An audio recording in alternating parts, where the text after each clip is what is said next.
Okay, so this is the start of our hurricane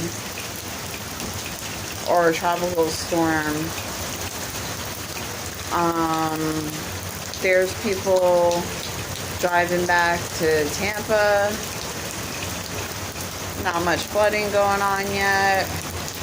The ocean, the bay is right behind me. I live right in front of the Tampa Bay water. The bridge, I'm gonna go out in the water, draining. The bridge is right there, and the water's right over there. I would have to walk around the corner to show you the bay.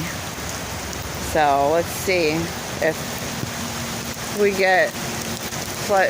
That thing shouldn't be hanging there, that wire. Let's see if these trees hold up. With my car, my old car there. That's my old Jeep. That's the Chevy. Glenn's with the GMC right now. I don't know what to do here. We got some flooding going on there. I don't know what's gonna happen. There's Sonny's truck. I just hope these trees will sit. If one of these trees hits my car, I'm suing the landlord. That's it.